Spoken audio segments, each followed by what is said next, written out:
जय श्री गणेश दर्शकों, स्वागत है आप सबका आपके अपने चैनल डिवाइन स्टोरीज में, जिसमें हम लेकर आते हैं अपने सनातनी इतिहास से नई नई और रोचक पौराणिक कथाएं। ऐसी ही एक रोचक पौराणिक कथा लेकर हम उपस्थित हुए हैं विघ्नहर्ता श्री गणेश से। अब तक मैंने आपको बताया कि देवताओं की रक्षा के लिए कार्तिकेय के चले जाने से माँ पार्वती अत्यंत उदास हो जाती। तब भगवान भोलेनाथ उन्हें अपने दिए हुए वर की याद दिलाते हैं कि उन्हें दूसरे पुत्र का भी सुख प्राप्त होगा। बस उसके लिए उन्हें पुण्य व्रत करना होगा, जो कि अत्यंत कठिन है। कई दिव्य वर्षों तक उन्हें ये व्रत करना होगा और ये व्रत उन्हें अकेले ही करना होगा, बिना महादेव की सहायता के। वे माता पार्वती से पूछते हैं कि उमा, क्या ये व्रत आप कर सकेंगी?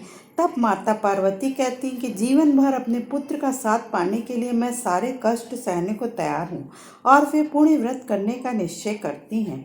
अब आगे सारे संसार की जननी माँ पार्वती स्वयं अपने पुत्र को पाने के लिए पुण्य व्रत करने का संकल्प करती हैं और सारे सुखों को त्याग कर पुण्य व्रत की तैयारी स्वयं अपने हाथों से करती हैं। स्वयं अपने हाथों से भोजन बनाती हैं, भूमि पर शयन करती हैं, स्वयं जल भर कर लाती हैं, फल और फूल भी श्री हरि की पूजा के लिए वे स्वयं ही लाती हैं।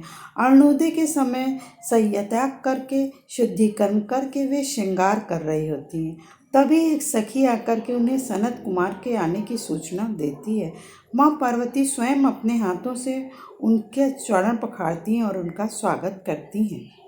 सनत कुमार माँ पार्वती को बताते हैं कि विधिवत रूप से व्रत का आरंभ होने के पश्चात उसमें किसी भी प्रकार का विघ्न नहीं पड़ना चाहिए, नहीं तो अनर्थ हो सकता है। माँ पार्वती उनसे कहती हैं कि आप आश्वस्त रहें ऋषिवर, मैं अभी व्रत के निर्विघ्न संपन्न होने का प्रबंध कर देती हूँ। और वे कैलाश के रक्षक महादेव के वाहन नंदी को बुलाती हैं। नंदी आकर माँ पार्वती को प्रणाम करते हैं। माँ पार्वती कहती हैं, नंदी, मैं तुम्हें अपने व्रत स्थल की सुरक्षा का दायित्व सौंप रही हूँ। ये व्रत निर्विघ्न पूरा होना चाहिए। व्रत के समय किसी का प्रवेश यहाँ नहीं होना चाहिए। किसी का मतलब है किसी का भी नहीं, कोई भी नहीं आना चाहिए। नंदी कहते हैं कि जो आज्ञा माता, मैं आपके व्रत में कोई भी बाधा नहीं आने दूंगा। यहाँ किसी का प्रवेश नहीं हो सकता। और वे द्वार पर जाकर पहरा देने लगते हैं। उधर प्रातःकाल होने पर सनत कुमार माता पार्वती के साथ पूजा का अनुष्ठान प्रारंभ करते हैं। चारों ओर ओम नमो भगवते वासुदेवे के मंत्र गूंजने लगते हैं। सभी ध्यान मग्न रहते हैं। तभी वहाँ भगवान महादेव का प्रवेश होता है।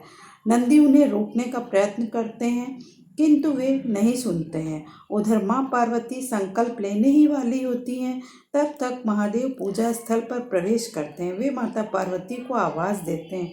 उनकी आवाज़ सुन करके माँ पार्वती के हाथ से जल का बर्तन गिर जाता है। सनत कुमार कहते हैं, ये तो अनर्थ हो गया देवी पार्वती, आपका व्रत भंग हो गया। आप तो संकल्प मात्र भी पूरा नहीं कर सकी, तो इतनी लंबी अवधि का व्रत कैसे पूर्ण करेंगी? माँ पार्वती भोलेनाथ से कहती हैं कि आपने अंदर प्रवेश कैसे किया स्वामी? मैंने तो नंदी को आदेश दिया था कि मेरा व्रत संपन्न होने तक वो किसी को भी अंदर ना आने दे।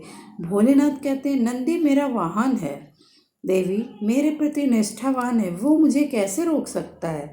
माता पार्वती अत्यंत व्यथित होती हैं और कहती हैं कि आज मेरे व्रत का शुभ मुहूर्त था, जो आरंभ होने से पहले ही खंडित हो गया। महादेव कहते हैं, मुझे क्षमा कर दो प्रिय, मैं वचन देता हूँ कि अब मेरे कारण आपके व्रत में कोई विघ्न नहीं आएगा।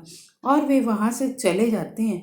माता पार्वती आशंकित हो जाती हैं कि व्रत के आरंभ में ही खंडित हो जाने से कहीं ये संकेत तो नहीं है कि मेरी इच्छा ही पूरी नहीं होगी। शेष अगले भाग में। तो दर्शकों, अगर आपको हमारा वीडियो पसंद आया हो तो कमेंट बॉक्स में कमेंट करके अपने सुझाव हमें अवश्य दें। उसे लाइक, शेयर और सब्सक्राइब करें। आप सब पर महादेव, माता पार्वती और भगवान श्री गणेश की कृपा बनी रहे। हर हर महादेव। जय माता पार्वती, जय श्री गणेश।